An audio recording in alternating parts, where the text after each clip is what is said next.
Okay, good evening everyone. तो आपका physics का पेपर आज हो चुका है और मैं ये फिज़िक्स का पेपर यहाँ पे इसका एनालिसिस लेकर आया हुआ हूँ। बहुत सारे बच्चों से मेरी बात हुई और बहुत सारे बच्चों ने बोला कि सर पेपर बहुत इजी था, हम 60+ अटेम्प्ट कर पाए और काफ़ी अच्छा गया। बहुत सारे बच्चे बोल रहे थे कि सर बहुत सारा क्वेश्चंस आता था पर हम स्टेप्स भूल गए और बीच में न्यूमेरिकल्स जो है वो न्यूमेरिकल्स का स्टेप कैसे करना था वो भूल गया। ऐसे बहुत सारी चीज़ें और हमारा पेपर ख़राब चला गया, बहुत सारे क्वेश्चंस हम अटेम्प्ट नहीं कर पाए। तो ऐसे मिक्स्ड रिएक्शंस बहुत सारे बच्चों के आ रहे थे, सबके अलग अलग टाइप के रिएक्शंस आ रहे थे। किसी का पेपर बहुत बेकार गया, किसी का पेपर बहुत अच्छा गया। वैसे ही जनरली हर साल होता ही है। तो मैं यहाँ पे आपको एक एक क्वेश्चन बताऊंगा किस तरीके से कौन सा क्वेश्चन कैसे आया था, और मेरी राय में जब मैंने क्वेश्चन देखे सारे के सारे तो मैं इस बार बोलूँगा कि क्वेश्चन पेपर जो था मैं उसको डिफ़िकल्ट नहीं मानूंगा। यस, आई नो कि बहुत सारे बच्चों का पेपर अच्छा नहीं गया है, बट अगर हम स्टैंडर्ड पेपर की बात करें, जिस तरीके से पूछा जाता है PYQs को, क्वेश्चंस को देखें तो इस बार पेपर उतना टफ नहीं माना जाएगा, इजी साइड में ही जाएगा। क्योंकि बहुत सारे क्वेश्चंस आपके PYQs से रिपीटेड थे और बहुत सारे स्टैंडर्ड एक्सपेक्टेड क्वेश्चंस थे। ये बात अलग है कि बहुत सारे बच्चों का ऐसा होगा कि सर हम लोग जो पढ़ के गए थे वो नहीं आया था, लेकिन आप उसके बेसिस पे पेपर को ईजी या डिफ़िकल्ट नहीं बोल सकते हैं। 2025 का जो क्वेश्चन पेपर था वो भी सब इजी बोल रहे थे, बहुत सारे टीचर्स लोग बोल रहे थे, मैंने उस टाइम पे बोला भी था कि वो पेपर हाईली अनएक्सपेक्टेड था और इस वजह से वो पेपर काफ़ी डिफ़िकल्ट बन गया, ना कि क्वेश्चन कुछ डिफ़िकल्टी लेवल ऐसा कुछ था। इस पेपर में ऐसा कुछ खास नज़र नहीं आया। 2025 के कंपैरिजन में मैं कहूँगा ये बहुत ही आसान पेपर होना चाहिए था। इनकेस आपकी पढ़ाई नहीं हुई थी या किसी और रीज़न की वजह से पेपर में गड़बड़ हो सकता है, हम देखेंगे कहाँ पे बच्चे गड़बड़ कर सकते थे, क्या रीज़न्स रहे हैं। आप उन रीज़न्स पे अगर फोकस करो तो हो सकता है आप आगे आने वाले बच्चों को गाइड कर पाओ। क्योंकि मैंने देखा है कि बहुत सारे केसेस में ना मिसलीड किया जाता है, और मैं जानता हूँ अभी बहुत सारे लोग आ जाएंगे आपको सामने सामने, टीचर्स भी सीधा कि देखो मैंने इंपॉर्टेंट क्वेश्चन दिए तो पूरा पेपर वहीं से उठ के आया है। मेरे क्वेश्चन से भी आए थे, मैं तो सारा का सारा क्वेश्चन ही दे देता हूँ, तो उसमें से तो आपको सारे दिख जाएंगे और सेक्शन ए और सेक्शन बी कोई प्रेडिक्ट नहीं कर सकता। तो मैं एक एक क्वेश्चन पे आपको बताऊंगा कि किस तरीके से क्वेश्चन उसे इजी डिफिकल्ट माना जाएगा। 2-3 क्वेश्चन बहुत ही अजीब थे जो मेरे हिसाब से कोई नहीं कर पाया होगा, वो एकदम ही बेकार में मतलब बहुत ही डिफिकल्ट माना जाएगा, तो मैं उस पर भी बात करूंगा।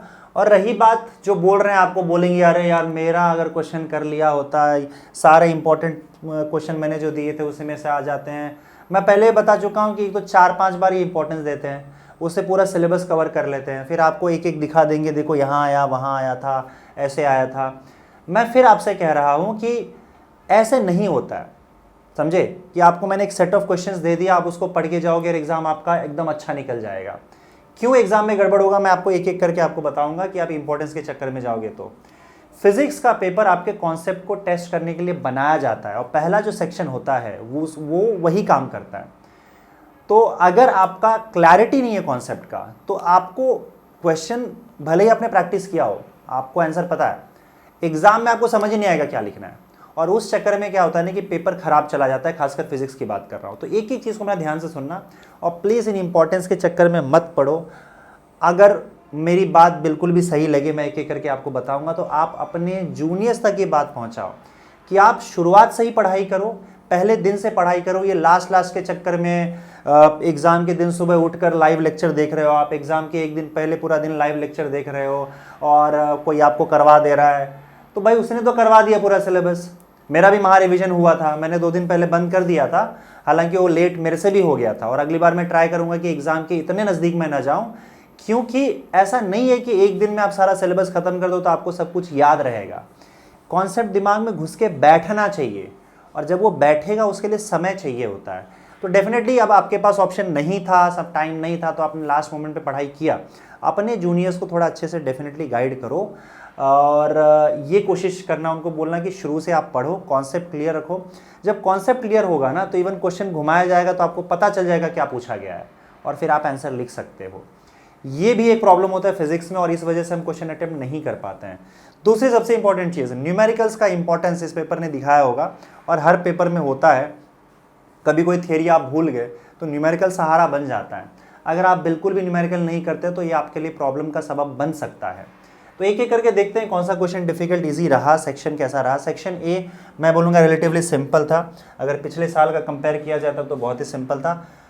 डायरेक्ट कुछ करना ही नहीं था इसमें, डायरेक्ट आंसर है। देखो पहला क्वेश्चन अगर कोई भी न्यूमेरिकल सॉल्व करता है तो उसे पहली चीज़ तो यही वाला जो फ्लूइड्स वाला न्यूमेरिकल में यही रहता है कि आपका सरफेस एरिया बढ़ेगा कम होगा कैसा होगा, नंबर ऑफ ड्रॉपलेट्स या तो पास आएंगे या फिर टूट के बिखर जाएंगे। तो ये बहुत ही सिंपल था, पहले का सीधा सीधा आंसर आ जाएगा कि अगर आपका कोइलीज होता है सिंगल बनता है तो डिक्रीज हो जाएगा। और आप देखोगे कि एन आइडियल गैस मॉलिक्यूल्स। अब प्रॉब्लम क्या था ना कि ये बहुत ही सिंपल क्वेश्चन है, लेकिन आपको अगर बहुत सारे एमसीक्यूज दिए जाएंगे तो हो सकता है आपने जो एमसीक्यूज रट्टा मारा हो उसमें ना हो और आप ये क्वेश्चन हो सकता है ये भी ना कर पाए हो। देखो भाई क्या होता है ना कि जब कॉन्सेप्चुअली आप पेपर को मतलब फिजिक्स की तैयारी करते हो, कॉन्सेप्ट क्लियर रहता है आपका, आप उसके पीछे का बैकग्राउंड का फिजिक्स अच्छे से जानते हो हर चैप्टर में, तो आपके लिए फिर इजी बन जाएगा कि हाँ आइडियल गैस है उसमें सिर्फ काइनेटिक एनर्जी होती है, इससे इजी क्वेश्चन क्या होता है। लेकिन अब सब रट्टा मारने जाते हैं, हमें बस क्वेश्चन चाहिए होता है उसका आंसर कोई दे दे लिख के और हम रट्टा मार ले। ये दो अप्रोच है, इससे आपको एटलीस्ट 11th-12th में हटना पड़ेगा। 10th तक ठीक था, लिमिटेड चीज़ें थी वैसी पूछी जाती थी। 11th-12th में और खासकर 12th में फिजिक्स में खासकर वो आपका कॉन्सेप्ट चेक करते हैं, उस हिसाब से क्वेश्चन बनता है। तो कॉन्सेप्ट क्लियर हो, आप शुरू से ही पढ़ रहे हो और कोई ऐसा टीचर है आपको जो कॉन्सेप्ट के हिसाब से हर टॉपिक को पढ़ाया जा रहा है, आपको समझा दे रहा है, पूरा क्लियर कर दे रहा है, तो फिर बड़ा आसान हो जाता है ये सब क्वेश्चंस। तो इस बार ऐसा नहीं है कि यार बच्चों का पेपर खराब जाए तो मैं उस हिसाब से बोलूँ। मैंने आपको पहले बताया था कि मैं जो सच रहेगा क्लियर रहेगा वो आपको बताऊंगा, भले ही आपको उससे सही लगे उससे गलत लगे, या कि मैं आपको झूठ क्यों बोलूँ भाई अपने लिए और अपने फ़ायदे के लिए। देखो यहाँ पे भी ये कॉन्सेप्चुअल क्वेश्चन था, ऐसा नहीं होगा जब तक आपका वो कॉन्सेप्ट क्लियर नहीं होगा आप क्वेश्चन सॉल्व नहीं कर पाओगे। सिंपल क्वेश्चन है, रिमेन सेम। इसमें एक गड़बड़ है, ये threshold frequency increase above threshold frequency डाल करना, इसमें क्वेश्चन को थोड़ा सा उसका लैंग्वेज गड़बड़ाया था यहाँ पे, लेकिन एक स्टैंडर्ड माना जाता है। आपको पता है कि जो इंसिडेंट रेडिएशन है उसकी इंटेंसिटी पे डिपेंड करता है फोटो इलेक्ट्रिक करंट, ना कि उसके फ्रीक्वेंसी पे। तो सीधा है कि रिमेन सेम, ये सिंपल हो जाएगा। अगले क्वेश्चन पे चले। कितना क्वेश्चन सिंपल था। Process in which heat is neither absorb nor released, heat transfer नहीं होता है, एडियाबैटिक प्रोसेस। अब यहाँ पे हो सकता है कि हीट ट्रांसफर नहीं होता, लेकिन यहाँ पे नीदर एब्जॉर्ब नॉर रिलीज्ड है, दोनों बात एक ही है। अब ये लैंग्वेज अगर ना समझे तो शायद हो सकता है आप ना कर पाओ, लेकिन सिंपल उसको डिफिकल्ट नहीं माना जाएगा। अगर कॉन्सेप्ट क्लियर है तो मुझे समझ में आ रहा है कि नीदर एब्जॉर्ब नॉर रिलीज मतलब सिस्टम से हीट ना अंदर जा रहा है ना बाहर आ रहा है, तो इसका मतलब हीट ट्रांसफर नहीं हो रहा है, एडियाबैटिक प्रोसेस। बहुत ही सिंपल। यहाँ तो यार सिंपल पेंडुलम के टाइम पीरियड का सीधा सीधा सिर्फ फॉर्मूला पूछा था। फॉर्मूला बता दो भाई, फॉर्मूला बता दो। यहाँ पे फॉर्मूला क्या आएगा बताओ। हाँ, इसमें अब एक गड़बड़ यहाँ पे देखो क्या किया है ना, यहाँ पे पूछा क्या है, टाइम पीरियड पूछा हुआ है, पीरियड ऑफ कोनिकल पेंडुलम। तो हमें पता है 2π√L cos θ/g होता है। अब यहाँ पे गड़बड़ क्या किया है कि इसमें बहुत सारे बच्चों ने ये टिक कर दिया। देखो अब जिससे पेपर मैंने लिया उसने भी 8 टिक किया हुआ है। भैया 2π√L/g L cos θ/g होता है, ना कि 1/2π। तो आप हड़बड़ाहट में टिक कर दोगे, वहाँ फंसा दिया यहाँ पे। तो आप यहाँ से देखो कि अगर इस 2 को मैं 4 को 2 बाहर ले आओ तो ये 2π बन जाएगा और सही आंसर सी होगा, ना कि ए। और शायद हो सकता है आप में से कई बच्चों ने ऐसा किया हो। तो ये थोड़ा सा आपका पेशेंस भी चेक करता है कि आप कहीं हड़बड़ाहट में तो काम तो नहीं कर रहे हो। तो अगर इन छोटी मोटी चीज़ों की वजह से पेपर डिफ़िकल्ट बनाया जाए, या अगर आपको लग रहा है डिफ़िकल्ट है, तो ये मान्य है। ऐसा नहीं है कि आपको ज़बरदस्ती लैंग्वेज ख़राब करके पूछ दिया हो, या फिर जो सीधे सीधे क्वेश्चन पूछ सकते थे उससे उल्टा घुमा दिया हो, जो कि 2025 में किया था। तो मैं ये तो बड़ा चालाकी वाला क्वेश्चन मानूंगा कि इसमें बस 2 यहाँ वहाँ कर दिया, आपका मैथ्स भी टेस्ट कर रहे हैं वो, तो ये नहीं आएगा, ये आ जाएगा। ये भी सिंपल था, डायरेक्ट फॉर्मूला था बस और कुछ नहीं। 2π√L cos θ/g आपको पता है, 1/2π नहीं होगा, ये बाहर आ जाएगा, 2π बन जाएगा। उसके बाद यहाँ पे देखो ये भी सीधा फॉर्मूला, भाई रोटेट हो रहा है, the plane of the rotation यहाँ पे क्या है, rotates about one of its end. एक बार है रोटेट हो रहा है मैग्नेटिक फील्ड में, तो उसका तो सीधा फॉर्मूला है ना, ½ v ω/L²। तो सीधा सीधा फॉर्मूला ही पूछा गया है। ये भी सिंपल क्वेश्चन है, आप देख लो यहाँ पे। मेरे हिसाब से इसका आंसर 1:2 आएगा। और इसमें क्या है, आपका एम्पलीट्यूड पूछा गया है। अब भाई देखो, a particle is subjected to 2 parallel SHM such that एक x यहाँ पे एक y यहाँ पे, the amplitude of the resultant SHM will be.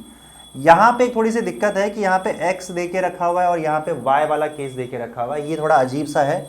यहाँ थोड़ा बच्चों को प्रॉब्लम ज़रूर हुआ रहेगा, क्योंकि आई एम नॉट श्योर, ये क्वेश्चन में मुझे थोड़ा सा डाउट है। जो डाउटफुल क्वेश्चन आप नोट कर सकते हो, क्योंकि एक्स एक्सिस के अलॉन्ग वाई एक्सिस के अलॉन्ग आपका जो SHM है, ऐसा आपको बताया नहीं गया था। आपका एक ही लाइन के अबाउट SHM आपको पढ़ाया गया है। मेरे हिसाब से सिलेबस के बाहर है, ये नोट कर लेना। क्वेश्चन नंबर 8 जो है मेरे हिसाब से सिलेबस के बाहर है, क्योंकि दो अलग अलग एक्सिस का आपको SHM जो है वो बोला गया है। और इसमें प्रॉब्लम क्या है ना, कि वो हो सकता है, बोल सकता है कि गलती से यहाँ पे y की जगह पे x, या फिर यहाँ पे x की जगह पे y आ गया हो। लेकिन भाई ये गलती मान्य नहीं है, क्योंकि आपने यहाँ पे फिजिक्स ही बदल दी। ऐसा भी होता है कि x और y जो है वो दोनों कंबाइन होते हैं, पर हमारे सिलेबस में वो चीज़ नहीं है।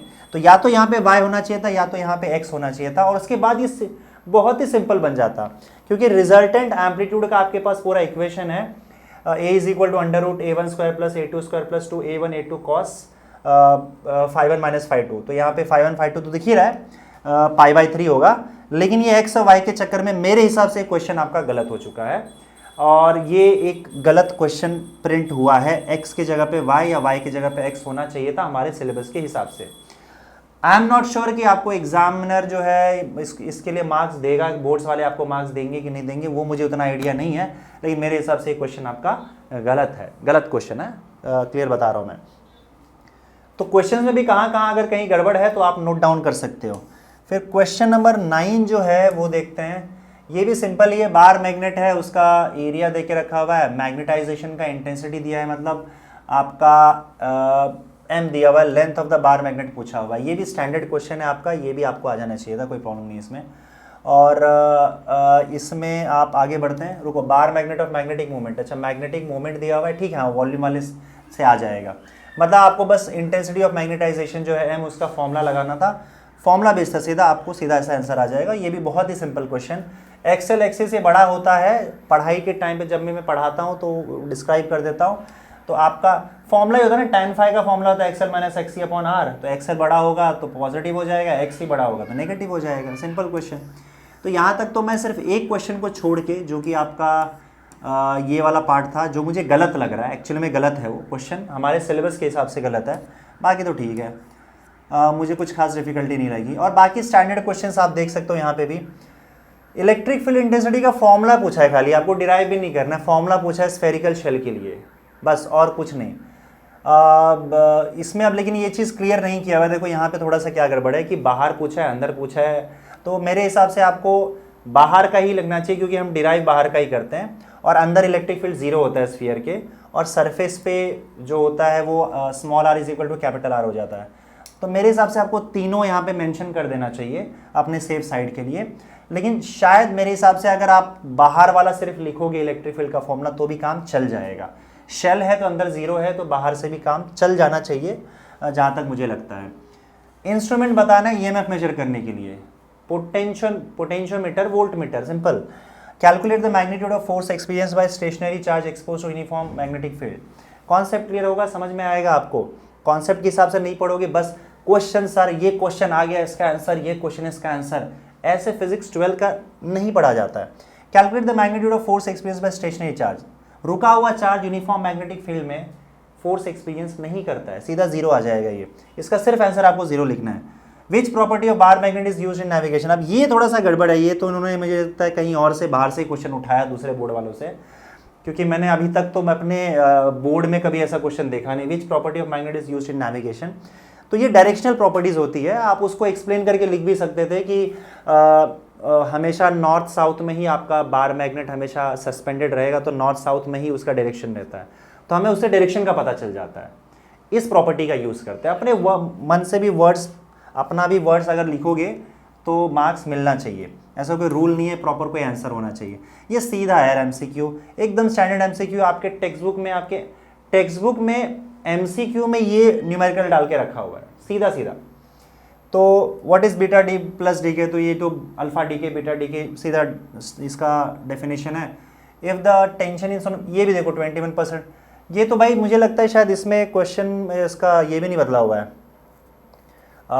इसका 21% ही है शायद, इसका शायद नंबर भी नहीं बदला है। सिंपल सा क्वेश्चन है आपका, स्टैंडर्ड क्वेश्चन है। Define seconds pendulum, compare the initial and final frequency, मतलब ये अच्छा, ये एक सेकंड, ये तो और भी सिंपल हो गया। जो तो हमारा न्यूमेरिकल है बुक में दिया हुआ है वो थोड़ा सा लंबा चौड़ा है, इसमें तो सीधा है फ्रीक्वेंसी जो है वो रूट ऑफ टी के प्रोपोर्शनल है। 21% आप टेंशन बढ़ा दो, मतलब जो पूरा बड़ा न्यूमेरिकल है ना टेंशन वाला, उसका एक छोटा सा हिस्सा यहाँ पे आपको पूछ ले 1 मार्क्स के लिए। तो थोड़ा सा कैसा नहीं कि आपने इस टाइप का क्वेश्चन सॉल्व नहीं किया है तब तो आप नहीं ही कर पाओगे, वो तो बात ये है कि क्वेश्चन सॉल्व करना पड़ता है। सेकेंड्स पेंडुलम का डेफिनेशन पूछा है, कोई ऐसा क्वेश्चन ऐसा आपको अभी नहीं मिलेगा कि जो अब यहाँ पे सेक्शन ए जो है ये थोड़ा सा आपका कॉन्सेप्ट बेस्ड था, ऐसा नहीं कि सेम क्वेश्चन आपको कहीं दिखेगा पीवाईक्यू में। भाई पूछा क्या है आपको, आप इलेक्ट्रिक फील्ड इंटेंसिटी डिराइव करते हो स्फीयर का, बस उसने लास्ट का फॉर्मूला पूछ लिया है। तो ये सब क्वेश्चन खुद ही अपने मन से बनाए जाते हैं। आप ये पढ़ते हो कि चार्ज अगर रेस्ट पे होगा तो उस पर कोई फोर्स नहीं लगता है, और कैलकुलेट बोल रहे हैं तो सीधा आप 0 लिखो, या फिर आप लिख दो F = QVB sin थीटा होता है, QVB में V 0 है, 0 आ जाएगा। तो ये सब ऐसा है कि आपका कॉन्सेप्ट टेस्ट करने के लिए आपको ज्यों का तो अगर चाहिए तो फिर शायद ये कोई गेस नहीं कर पाएगा, कोई भी टीचर हो। मुझे नहीं लगता है कि ये सब क्वेश्चन किसी ने गेस किया होगा उतना, क्योंकि ये सब क्वेश्चन 1 मार्क्स के अपने आप बनाए जाते हैं, ये आपका कॉन्सेप्ट टेस्ट करता है।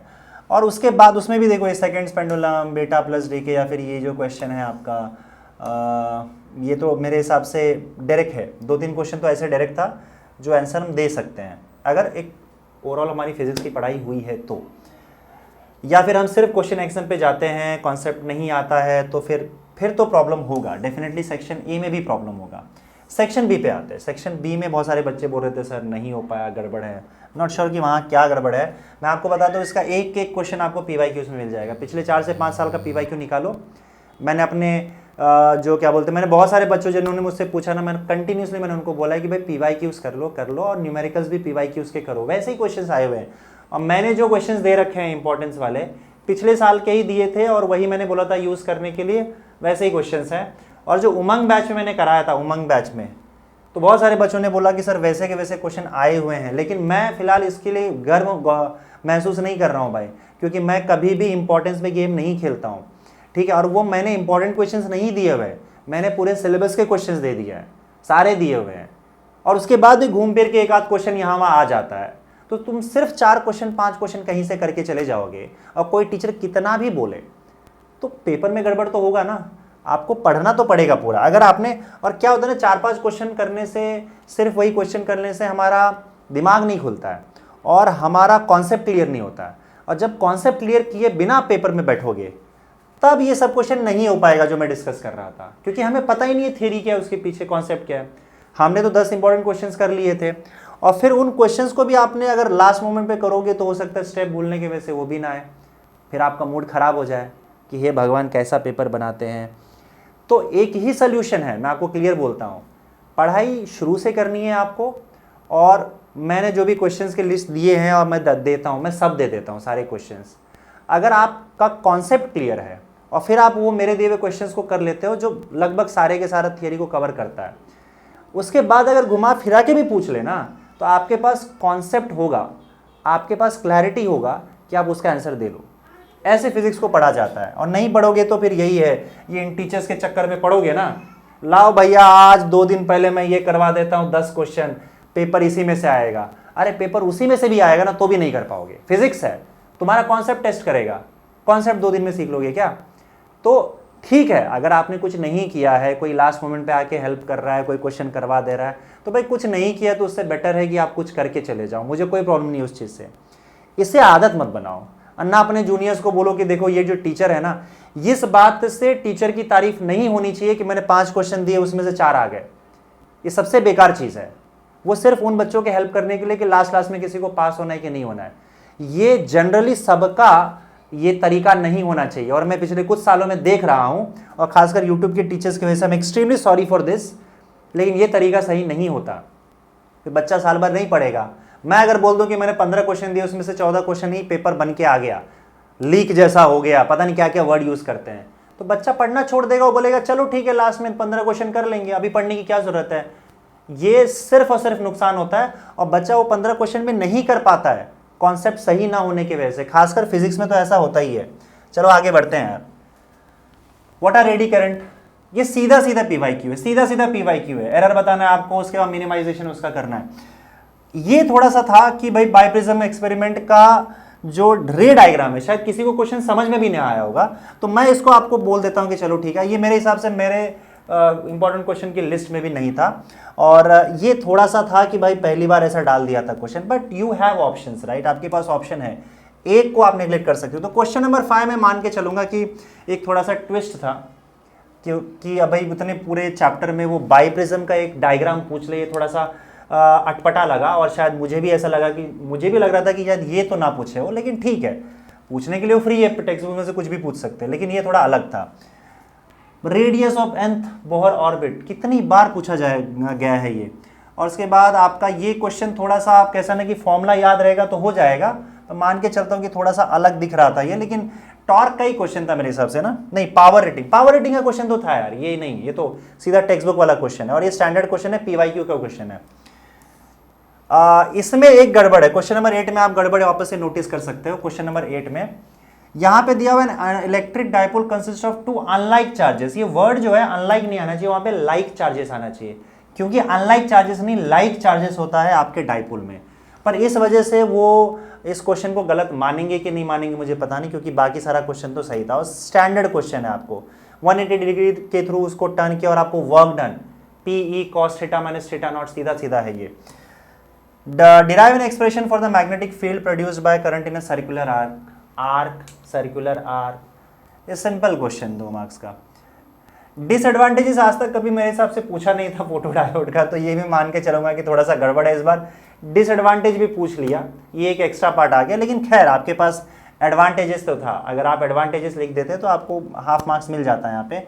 हार्मोनिक्स एंड ओवरटोन्स कितनी बार आया है और कितनी बार रिपीट हुआ है, ये क्वेश्चन भी ग्लिसरीन वाला है जो है वो स्टैंडर्ड क्वेश्चन है, पीवाईक्यू के क्वेश्चन में मान के चलूंगा, या फिर टेक्स्ट बुक में तो दिया ही है क्वेश्चन, कोई अलग से भयंकर क्वेश्चन नहीं है। ये भी ये थोड़ा सा अलग है यार, ये इलेक्ट्रॉन एक्सेलरेटेड इलेक्ट्रॉन के से रिलेट कर दिया एनर्जी को आपके, तो ये केटीजे का ये डिफिकल्ट क्वेश्चन बन गया, काफ़ी डिफिकल्ट बन गया, और ये मैं मान के चल सकता हूँ कि ये शायद आपको ना भी आए, राइट। उसके बाद ये फिर से सिंपल क्वेश्चन, इंडक्टर वाला क्वेश्चन है, इंडक्टर का सर्किट वाला क्वेश्चन है, तो इसमें से मैं मान के चलूंगा कि आपको 2 क्वेश्चन एकदम ही अलग था, अटपटा था, एक बाइप्रिज्म वाला और एक ये न्यूमेरिकल, पर आपके पास फिर ऑप्शंस है ना, 12 में से आपको 8 ही करने हैं, मतलब आप 4 ऑप्शन में छोड़ सकते हो, तो आई फील कि ठीक है, उतना तो चल जाएगा, और उतना एक्सेप्टेबल है कि अगर 2 ही क्वेश्चन एकदम ही डिफिकल्ट आ जाए तो। डिफिकल्ट में से एक डिफिकल्ट था और एक जो है वो अनएक्सपेक्टेड था, तो मैं अनएक्सपेक्टेड को भी डिफिकल्ट मान के चलता हूँ। ये यार मेरा नोट्स खोलो, पहला ही क्वेश्चन में इसमें 3 डेफिनेशन है, मैकेनिकल, केमिकल, थर्मल इक्विलिब्रियम, एकदम स्टैंडर्ड है, और पूछा भी गया है कई बार।